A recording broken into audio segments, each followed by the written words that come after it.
What's going on, real estate virgins?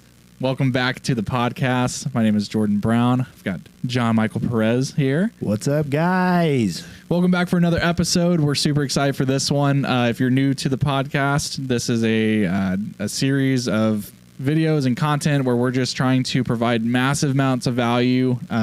We just welcomed someone new to our team, and these lessons that we're telling you now is kind of similar to what we would tell them, just a little more outer perspective, not as micro focused, but we're trying to give you the shortcut. We're trying to show you what works for us and what has been successful and save you years of trial and error and just figuring out what works for us. John, how's it going, man?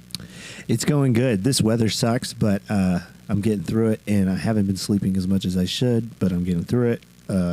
And life is good, making a lot of money in poker too. Yeah. This weather does suck. It sucks because it affects everything. We were just talking about, I feel like I'm a little bit out of my my routine. I like to try to get at least one video walkthrough of a property per week. Okay. And I was like, okay, Tuesday or Wednesday I'm going to go. What happens Tuesday or Wednesday? It's raining. And I'm like, oh. Yeah. Now I can't get the outside shot, therefore I'm just going to curl up in a ball and not do anything all day, right? Just kidding. No, you got to figure out, when stuff like that happens, you still got to be productive. I went through and did my touches with my database, and we're rolling. You got to keep momentum going. Things happen. And we're really excited for this podcast because here in a little bit, we have a absolute killer agent. That we always say that, killer agent, but absolutely just making waves. She is an award winner within our brokerage. She just got the Rising Star Award. We have Tessa Reuven coming on. Nice. If you guys have never heard of Tessa, she is a investor / entrepreneur / realtor. We're really excited to have her on here in a little bit. Hopefully we said her last name correct. I know. She's going to go back and listen and be like, ugh. You butchered it.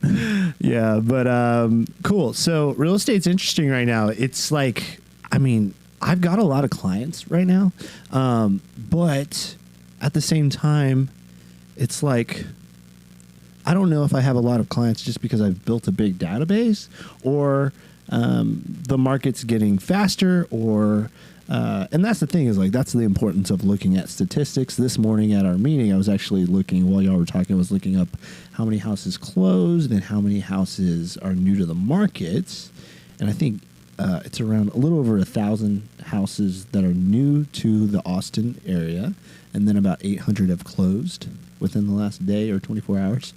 So last week, actually, for the first time that I've seen in a very long time, we had more pending sales than price decreases, which was an interesting sight to see. If you're not familiar with what that indicates, so typically if you are logging into your local MLS every day, you get a market watch or a little market update in one of the little tabs there.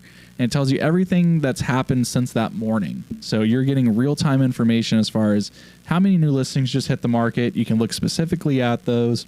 You can look specifically at properties who had price decreases, price increases, expireds, things like that. And for the last, pretty good stretch here, we've been seeing where the amount of price decreases vastly outweighs how many pending sales there have been. And that changed a little bit. I don't know. Could have been an anomaly, freak thing. We'll see. But yeah, well, I'm kind of in the same boat where I have a lot of clients, and I have people who want to do something but aren't progressing through the stage of being a client, right? So I've got people that I've got pre-approved who are not going to open houses, not wanting to go look at properties, but still saying that they're interested. And I'm like, okay, how can I prod you into doing something? We need to take actionable, or we need to take action while you're pre-approved and can capitalize on the current market. And so it's been interesting to navigate a little bit. So, and it's very important for agents to realize where the market is, right? So just a year ago, it was very important. The best client was listings at that time, because houses were selling like hotcakes. And so now what I'm noticing is I'm starting to fill my pipeline with buyers, man.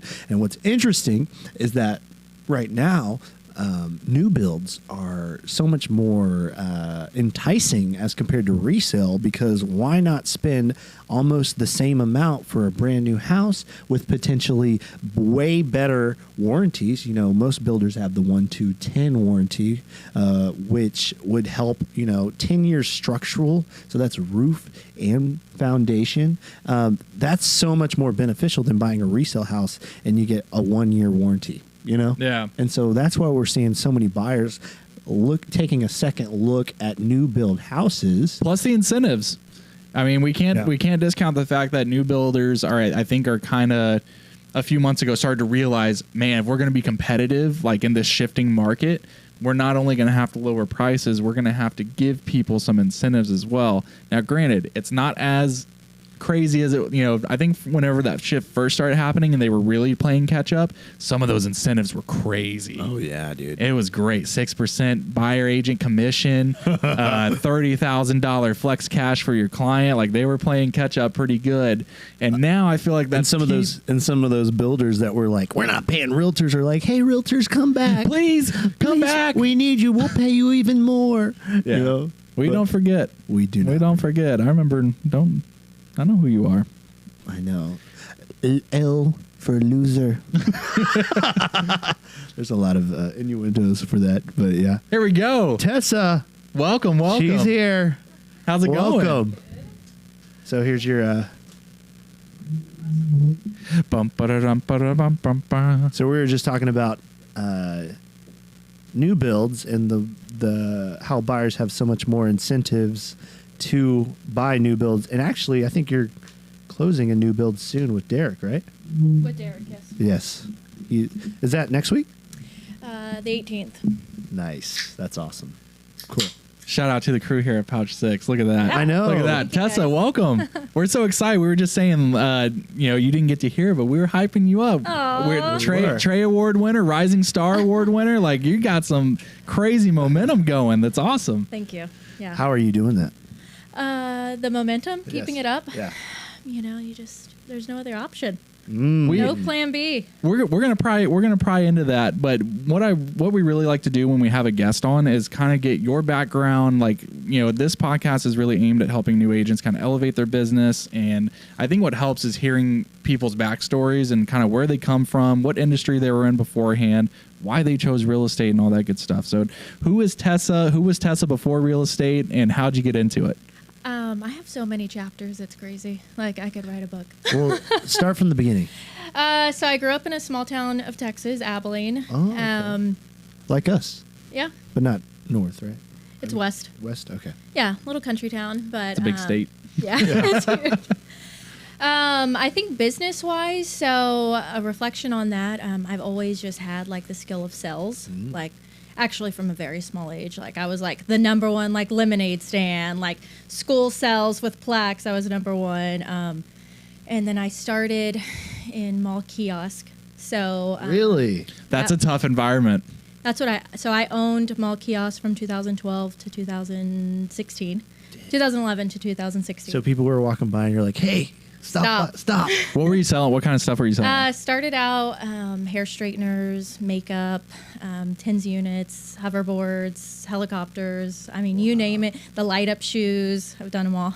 The spinners weren't there then yet. No, right? I think right. spinners were That was popular. later. Like 2018, 2020-ish. Yeah, somewhere around there. Yeah. Yeah.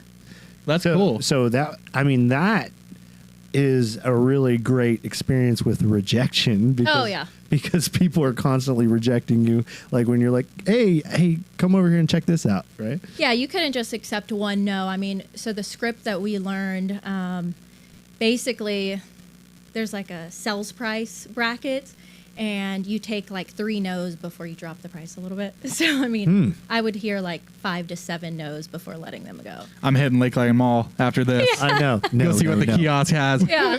Secrets unlocked. Yeah. I also did, so I was a backpacker in Australia in 2009. What? Tell us about that. That's awesome. I had no idea. So, I actually, prior to that, I kind of like got like wrapped up in like drugs and drinking and just too much of a lifestyle of being out, and I just needed to like get away. And so I actually moved to Colorado, worked at like a summer camp, and I met some travelers there from Europe, and they're like, hey, we're going to Australia. You know, do you want to go with us? And I'm like, what? Like, that's a thing? Sure. So I went home to Abilene. I worked at the kiosk, saved up some money, and then, you know, I think I went over there with like $2,000, which is not enough. That's crazy. It's so expensive over there. Really? Yeah. And that was pre-inflation. Yes. Can't imagine now. Yeah. And it was pre-iPhone. Oh, wow. So it's Wait, like when was this? 2009. I mean, so like, Wow. I didn't have an iPhone. Yeah. I don't know why I thought you said 2019. I can't imagine Yeah, without an I was iPhone. 19 years old. Yeah, I just Wow. turned 19. Yeah. And so you were just by yourself? By myself, backpacking. Did you know anybody out there? No. Just that What? group that you had met from. And I never met up with them. They like Connor. They're like, we got her, boys. We're out of here. Yeah. That's crazy. Wow. Yeah, so I actually did door knocking there with for electricity company. So knocking door to door, trying to get people to switch. Tons of rejection that way. I mean, I had a gun pulled on me there. Yeah. Wow. And so you're also out there, like, I didn't have a phone. So it's like you couldn't just like sit on the curb and be on your phone and not do the work. You just had to, like, you know, hustle. That's Wow. great. How many years or how long were you there? Almost a year. Almost a year. Wow. So after having like a gun pulled on you and stuff, all this easy stuff like calling a listing agent is Yeah, not exactly. intimidating, or calling a client. Like, Exactly. That's small stuff. Actually, the toughest was the mall kiosk. Like, I mean, you would, especially Christmas time, you'd get, Oh, you know, man. such like aggressive, you know, hateful and mean people. Like, so real estate is nothing. It's Wow. just. What are you talking about? The general public is so easy to deal with. Yeah. Well, it's crazy because that's actually one big thing that I had trouble getting over. That hurdle was rejection, because I hate rejection. I'm not going to lie. I hate people telling me no. But when I first started, I realized, like, I'm going to get a lot of rejection, especially with like high ticket sales. Like, so many people are going to tell you no. So, but if you get one yes out of 100 no's or 99 no's or whatever, it's going to be so worth it. That pays for your entire month. You Yeah. know? You know? But I think it takes getting that yes to, like, so you don't give up hope. Yeah. So I have some lead gen right now that, like, they're good leads, but because I haven't, like, captured one, I've been giving up a little bit. And my boyfriend was like, here, let me get on those leads. And then, like, he set an appointment. This guy's like, budget's almost $2 million. And I'm like, okay, I need to, like. What does he do? He's in real estate. Really? Nice. Is Yeah. he an agent as well? Or? Yeah. Wow, that's awesome. Cool. I didn't know that. Yeah, Ryan Smith. Nice. Shout out. When's he joining Trey? Hopefully soon. I'm working on it. She's working on it. Okay, cool. So, I think that's a really important thing that we touch on, though, is that what people are scared of, right? which one's yours?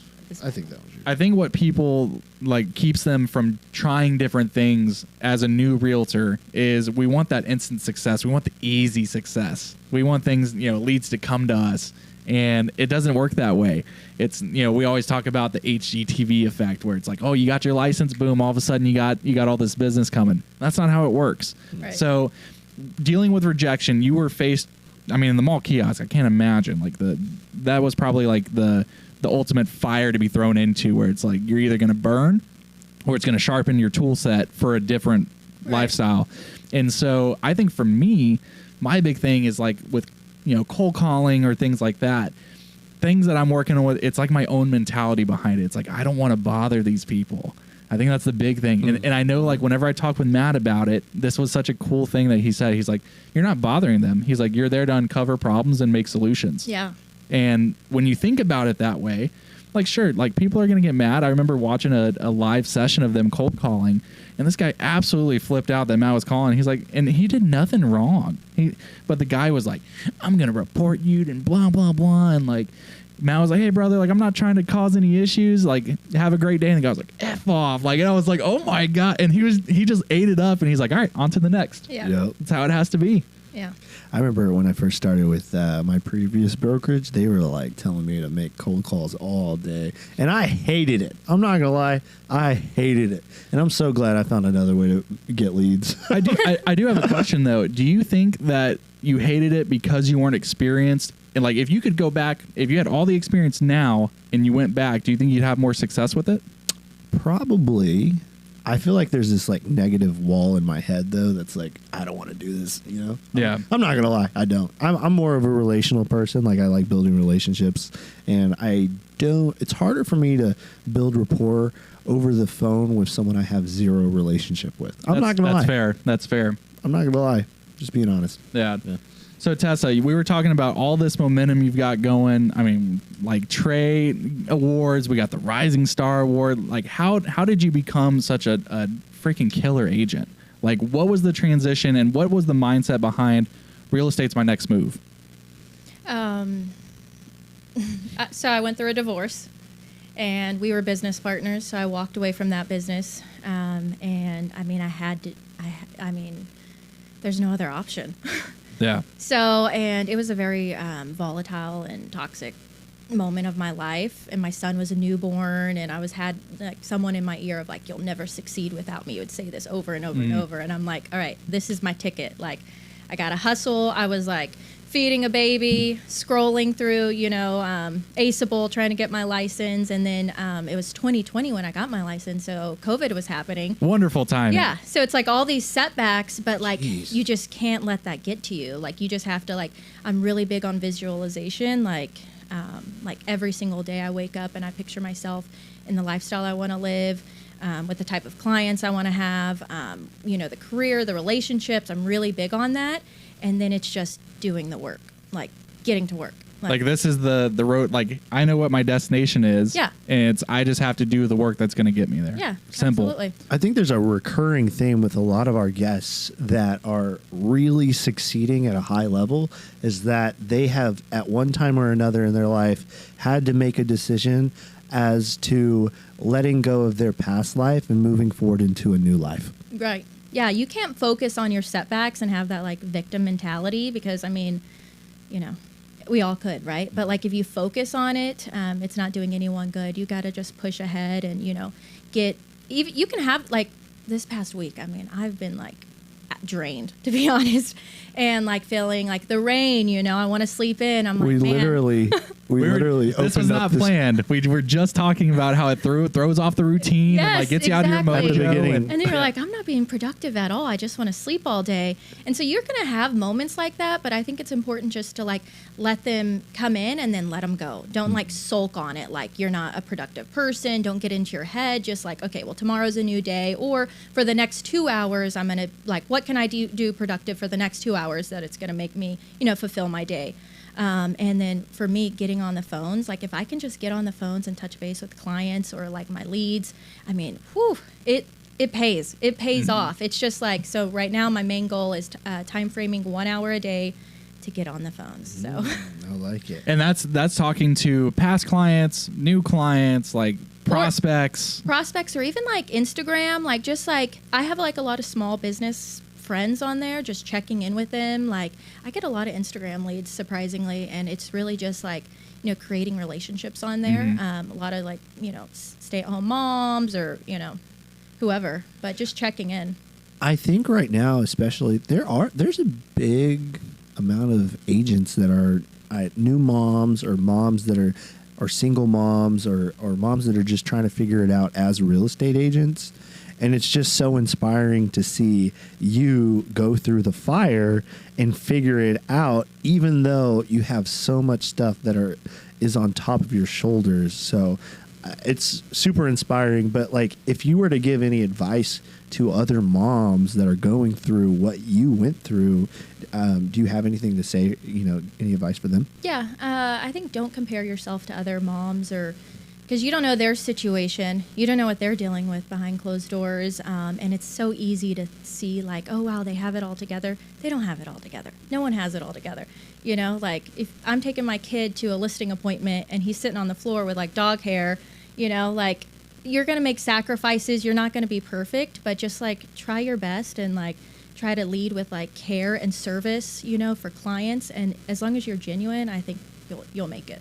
That's one thing that I've noticed with like Natalie and you is just like they make the kiddos part of the experience. Like it's like there's no Natalie's excuse. one of our friends that has kids. There's no excuse. It's like there's no excuse. I've still got work to do, and it's Yeah. like I love that Elon gets to go with you to listing appointments. I Yeah. see you writing up offers, and he's playing in the background. Like you still got to get it done. Yeah.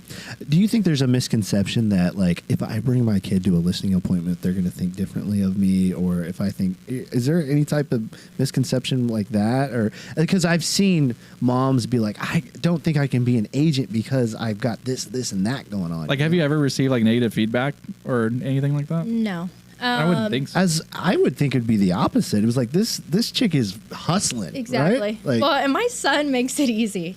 oh really? Like he's so like, I mean, maybe I'm a little bit harsh on him, or it's just like I don't accept less. Like you're not gonna like throw a fit right now. That's not gonna happen.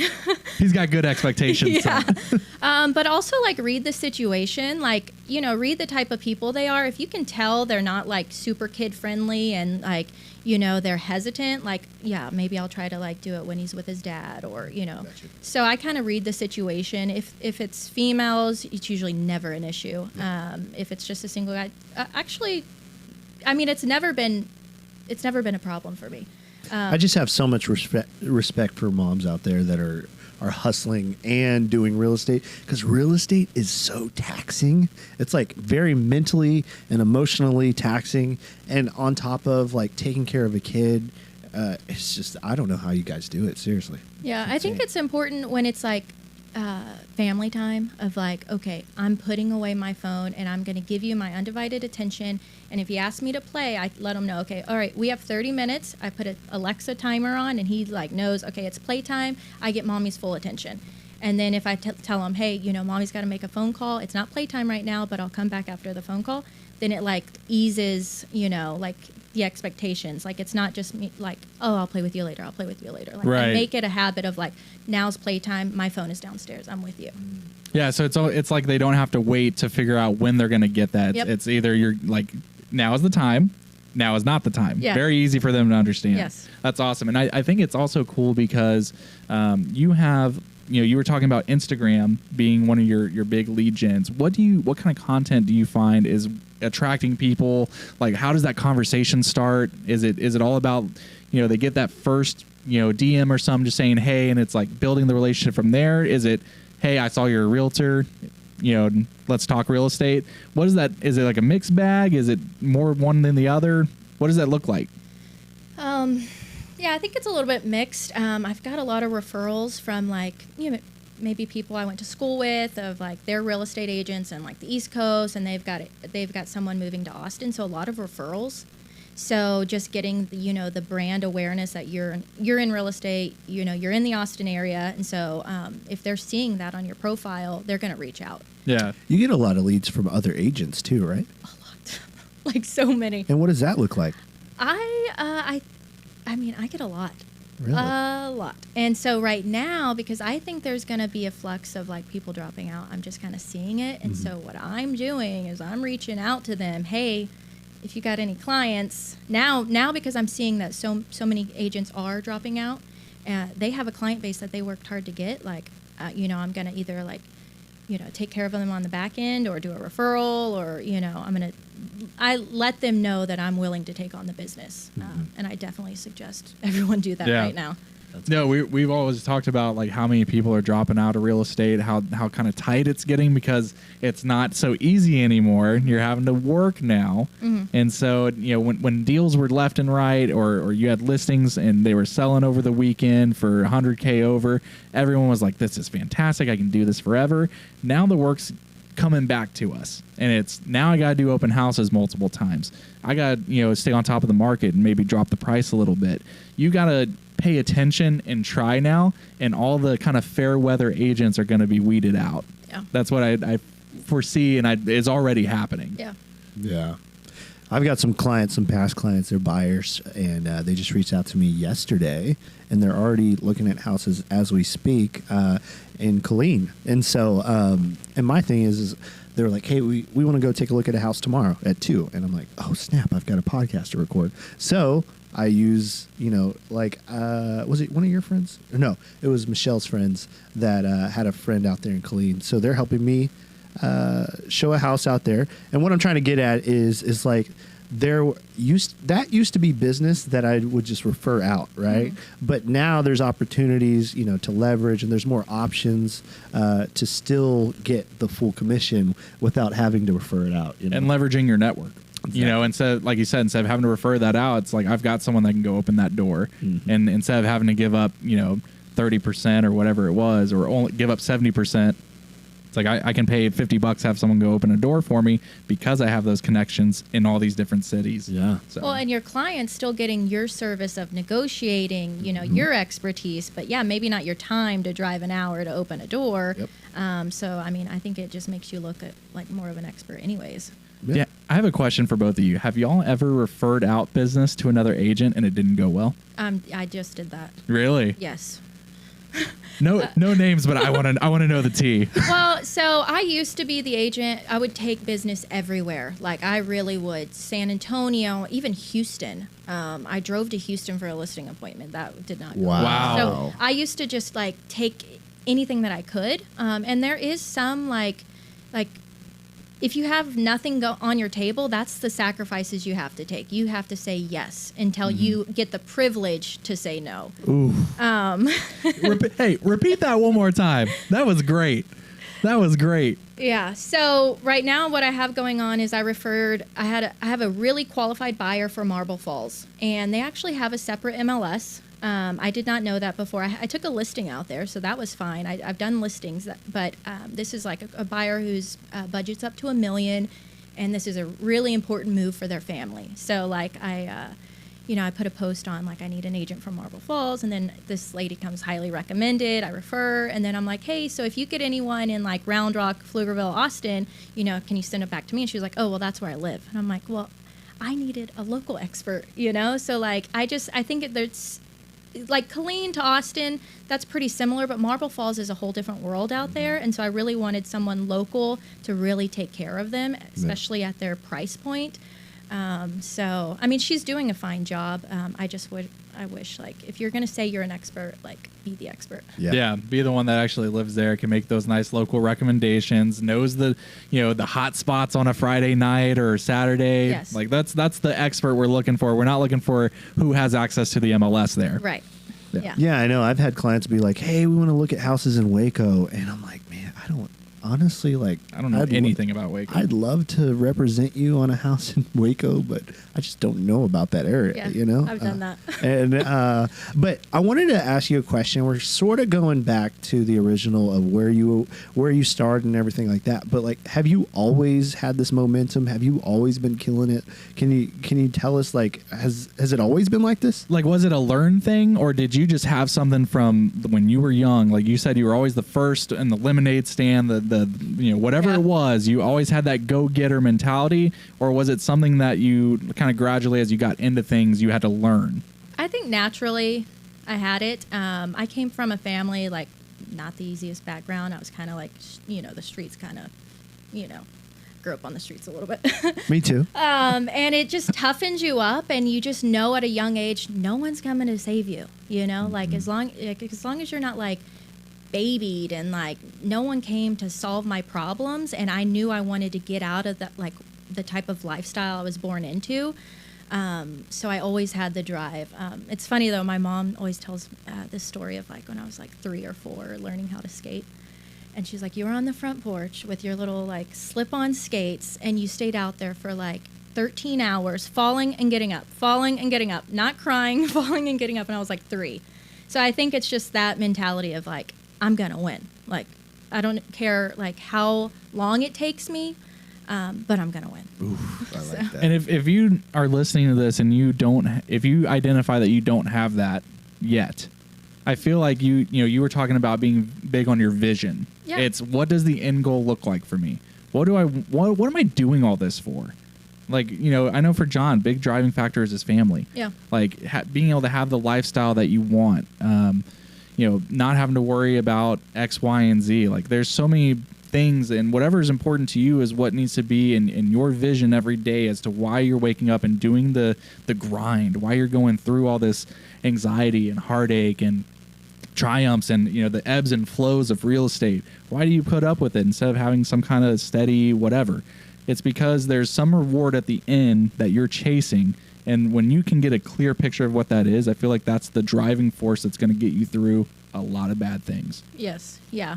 But there's more on top of that. And it's finally tweaking of like, okay, I need 8 hours of sleep. I don't need to drink alcohol during the week. It's like, if you can like conquer those setbacks of like, you know, your fitness, your mental health, your diet, like, then you're just going to go like whole nother level. Skyrocket. Yeah. You're going to skyrocket. And that's, I mean, I struggle with that every single day.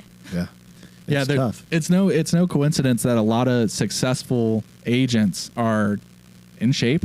They, you know, have a control on their lives, which is, I think, the big thing. It's all about, you know, getting good, healthy habits that are going to build you up, not just in your personal life, but in your business as well. Yeah, and mentally, like we were talking about at the Elite Entrepreneurs, just mental fitness, like, you know, checking in with your mind, making sure you're like meditating or having some type of, you know, prayer moment. I know I've actually, you know, for a while I had nothing but my faith. Like there was nothing tangible that would say I would be here where I am now other than my faith. So I think it's like always like, you know, keeping that as a constant. Well, you said one time that there was a point in your life where you didn't have much, right? You were like, Yeah. I got to figure out how to make this work. Yeah, You know? multiple times. So, Really? I mean, I grew up poor, obviously. Not obviously, you wouldn't know. But grew up poor, so I always had a drive from that. And then, so at a young age, though, I made good money at like the age of 22. I think our business profit was like $500,000. Oh, wow. So we were making good money. And then Amazon kind of took, you know, shoppers away from the malls. Freaking Bezos. Yeah. And then I also, in 2016, I got into an ATV accident. I was almost paralyzed. What? Oh, shoot. Yeah. And I still suffer from pain. And so I wasn't able to work, but I had the spending habits of when I was working. So that caught up with me very quickly, went into consumer debt. Like, consumer debt is the devil. I saw, and didn't you say recently on Instagram, you're debt free? Woo! Hey, Debt round of free. applause. That is Let's pretty go. awesome. Wow. Yeah. That's what it's about, man. That's awesome. What a awesome. relief. Yeah. And I bought a house. Well, so I closed on the 21st on my first house. Let's go. That's incredible. Congratulations. Yeah, That's thank you. So listen to that, y'all. It doesn't matter like what your circumstance is. Like, you know, I know John and Tessa, just between the two of y'all, like y'all talk about like not coming from wealth or having you know, good support systems or whatever it was. You overcame it. Yeah. And you have to do that to be. A lot of people have to do that to be successful. Yeah.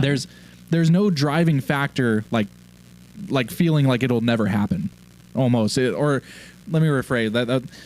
You have to feel like it can happen for you, but maybe like, I don't ever want to be at this point in my life ever again. Yeah. Like that's such a strong thing for a lot of people. I remember back when I didn't even see the possibility of success happening, but I sort of had to lie to myself and say, it's going to work out.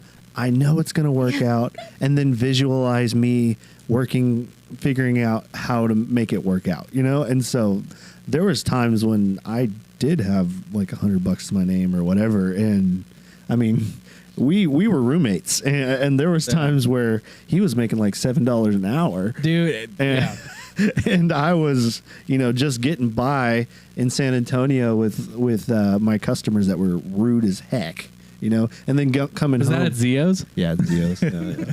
Man, they were so rude in San Antonio. Dude, I remember. Do you remember we both interviewed at? Oh God, Cheddar's. At Cheddar's, and I had like all this customer service experience, but no restaurant experience, and they were like, "We'll put you as a busboy," and I was like, "No," but yeah, I had to like beg for a job that was part time, making like $7.25 an hour, and I could have ran that whole store because it was the same franchise I had worked at for 7 years, but it was a different, you know, obviously different city, different franchise owner, and man, you talk about those grinding years, like that'll. When you look back at it and you're like, I don't ever want to be San Antonio 2012 broke ever again. Never again. But those moments teach you a lot. Like, especially, I think the food industry, being a server or any of that, I think that gives us a skill set of having like the service mind in real estate. You can always tell like if it's an agent who comes from service or like, of self satisfaction. Yes. Because, that's what is really going to grow your business if you're leading with service. And I think having those type of moments in your life to where you have to serve like that and not be completely fulfilled on payment teaches you the skill set. I like that. Y'all hear that and sound familiar? Yeah. Ben Love, shout out. And like we're big on that. Like we talk about Impact Property Group being, why is it called Impact? Like we want to make a positive impact on our community. That's part of like our mission statement. Being, like you said, being of service. It's part of, yes, we have to make money to do to get by and have a life ourselves. But the fulfillment of seeing like a first time homeowner. I just closed on one 2 weeks ago where this person never thought they could be a homeowner. Yeah. And we made it happen. And they're paying less than what they were paying in rent, which is kind of crazy. Yeah. And it's like that feeling of accomplishment there and the fact that they were a friend was just like that's so rewarding. So rewarding. And it's eye-opening to see the opportunity we have. Like we have a great opportunity. We have our license, the brokerage we're in, we have the opportunity to change people's lives and change our families, like generational wealth. We have such a great opportunity. And I think that's really like my biggest why. It's like, I'm not going to sleep on this opportunity. Like I have a broker like Matt who is like so giving and kind. Everyone's in it together. Like I'm not going to sleep on this opportunity. Absolutely. Yeah. I think a lot of people, like, when they think about, how do I say this politely? You can say it not politely. Okay, I'll say it. We're okay with it. I think a lot of people look at external sources of success and not realize, like, no, it matters what you do on a daily basis when it comes to brokerages. You know what I mean? They jump ship because of the next shiny object. Oh yeah. When in reality, it's like, no, man, you just didn't put the work in. Yeah, Exactly. There's a lot of ship jumping that happens. It's like, hey, like I'm not doing well at this brokerage. I'm going to go over here to this other one And not do well there. And it's like, because they provide marketing material. yeah, and it's like at the end of the day, it all comes down to you. Yes. It's always your been business. you. It Yes. sounds like a movie, like it's always been you. Like, but it's true. Like if you're not going to do the work, you're not going to find success no matter where you go. And if you put enough time and effort and care into wherever you're at, you will find success there. That's not to say your surroundings are important, but the thing is a lot of times people jump ship and they're like, nah, man, you just didn't do the work. Yeah. You know? Tell us about your first sale. So first of all, how long have you been in real estate? 2 years. 2 years. So think back to your first sale. How long did it take you to get? What was your lead? Where did that lead come from? And what did the process look like? Like when you got your first real estate check, like what was that feeling like? Well, I was on a team, so I was like, wait, that's it? I had the same thought. But that team took a lot, right? Yeah. Well, and I learned a lot, so I exchanged my time for their training. Gotcha. And so it all played out. My first sell, it was a team lead. So, they deserve that split, right? They put in the money for all that lead gen to produce that client. So, but I mean, I think I went through a lot of leases. Oh, really? I hate leases. Yeah. So question for you. So a few people say, do leases, like when you're starting, do a bunch of leases because eventually they're going to need, they're eventually going to be buyers. Have either of you had that happen yet where you had a client that was a lease client for you and then now like are looking to buy anything that you've closed like that? Personally, I haven't. I have not. I have a potential one. When I met them, they had the money to buy and decided to rent. And now they don't have the money to buy, and so they're going to renew. So I'm working with them. So, yeah, if I could go back, I would skip leases. I would absolutely skip leases. And just 100% focus on buy and 100% sell. Focus. Yeah. But primarily my buyers came from open houses. I'm still big on that. Open houses are great because it's face-to-face interaction with the consumer. So Highest level of communication, face to face. That's the big thing is, I think we've talked about where there's a book called 7 Levels of communication, and it talks about like the different levels and their importance and their and it's in a story too, so it's not like stats. It's like a really cool story to teach you how the importance of levels of communication. Sorry. Thanks for chiming in. Yeah, it's all about like how can you get the highest level of communication as quickly as possible, and that's the real estate game. That's what it is. Like networking, what is networking? It's face-to-face interaction, making connections that are genuine, and seeing what comes from that. Yeah. That's why, when people, take leads and they're all over text or something, I'm like, you're missing out on 2 levels above of your communication. I would be on the phone wondering how quickly I can get in person in front of you. Yep. I mean, we were at Chick-fil-A just before this, and a lead came in, but I didn't have their phone number, so I text the people. I'm like, can I get their phone number? So I get their phone number. I call them. I pre-qualify them. They're already pre-approved, and now we're going to go take a look at houses. And so it's just that quick. It's like, get your phone number, get on the phone, set the appointment. Yeah. And a lot of people will stay on text, will stay on messaging and waste time, So Or I'm going to set you up on a search and then you reach out to me. No, what a waste of time. Yeah. I want you to think about your week and your real estate activities. How much of your time would you say, as a top producer, is spent lead generating? 1 through 100. Well, right now it's like all I'm doing, because everything's already. I don't have any like active buyers. I mean, other than my listings, it's basically all I'm doing is lead generating. Yeah. So we found a recurring theme that top producers spend 90+% of their time lead generating. Yeah. There's this misconception that, realtors are doing crazy amounts of work like behind the scenes. Like if I don't have a client, I'm looking for the next one. That's what it is. And continuing to do that while you have your clients is so important too, because what you have, the lead generating activities you have now are going to be what dictates your pipeline in 2 to 3 months. Yeah, absolutely. And keep that momentum up. And I think as soon as you can get a transaction coordinator, pull the plug on that. So I pay $350 per transaction on the list side. So she does listing and then the close side for under contract. And that was like the best decision ever. I tried to walk away from her to save some money. Worst decision ever. I'm not, paperwork is not what I want to spend my time doing. I don't want to do timelines. So as soon as you can just focus on lead gen only, the better. Your business is just going to just flow from there. Completely understand. Yeah, absolutely. Especially with some brokerages where there's like tons of paperwork and there's tons of compliance. It's like, how lucky are we? I know. We're super lucky. Are you using AI any at all? ChatGPT for like posts or blogs, anything? Any of this new technology that you're implementing? I mean, I should be. My lead source has an AI that it's kind of like a drip campaign, and so cool. My Alex is out texting all my leads, and so that's AI. But no, chat. I should be.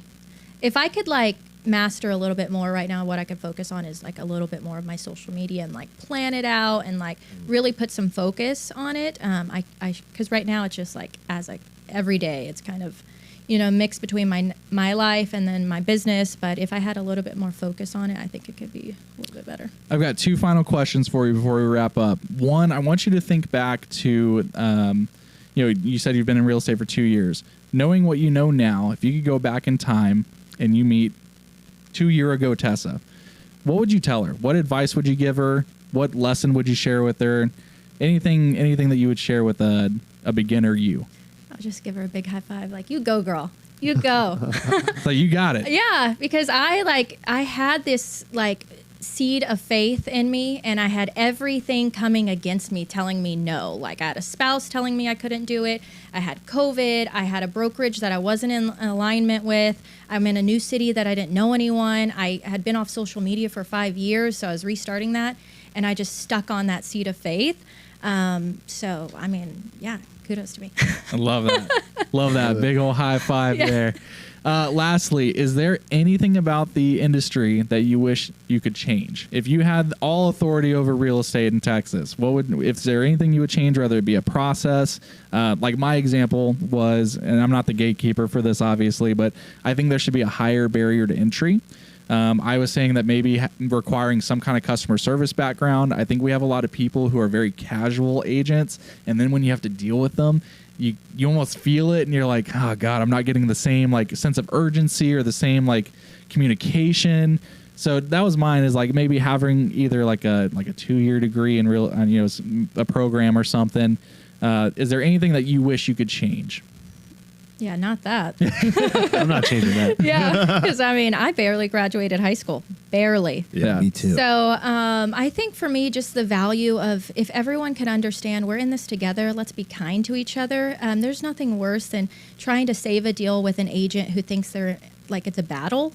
Because, we're in this together. Let's work together to solve a solution for your client and my client. Like, there's no reason to make it like negative or like aggression. Like, throw that stuff out the window. That's got to go. I love that. Yeah. I hate the agents that are like, well, I've been in the business for 20,000 years. I'm going to fax over my termination then. I know. And I'm like, that's awesome. We still need to get this fixed. Yeah. That's awesome. You should know better. I know.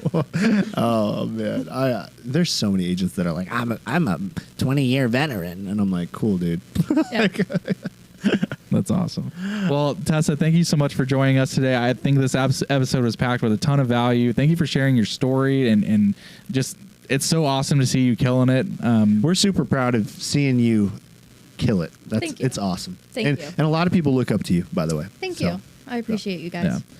But anyway, if you liked any of what you heard today, please give us a like, a subscribe, a comment, whatever. Let us know what you're thinking, any feedback, any questions you want to see covered, topics, anything like that. Tessa, where can people find you on Instagram or anywhere that you're online? So, yeah, IG is the main one. It's at tessa.leanne. Pretty fun. Sometimes I do a little bit of crazy posts, so definitely come and follow me. John? At John Michael Perez. Newly verified. Just kidding. Newly paid, verified. I'm going to shout it from the rooftop. No. I paid for it, but it's super. Hey, agents, heads up. If you get a lot of leads from Instagram or Facebook, they're now offering paid verification, and the benefit to it is that you have direct human support to get your account back, which is so important, by the way, because I make a joke of it, I'm laughing, but at the same time, John went through that with his Facebook account. You lost your old Facebook account, correct? Or did you end up recovering it? I got somebody inside the system. Yeah. So I got lucky. Someone in your family, right? Yes. Yeah. Okay. Yeah. So most of us don't have that. Yeah. And now, I remember I lost access to my old Facebook account, and it was so frustrating because I was doing everything right that this little bot was saying to do, and I couldn't talk to a human, and now you can. So think of it kind of like an insurance policy for your lead generating. If you think of it that way, write it off on your taxes. Boom. Boom. Jordan Sells ATX on Instagram. We'll catch you guys in the next one. See you guys.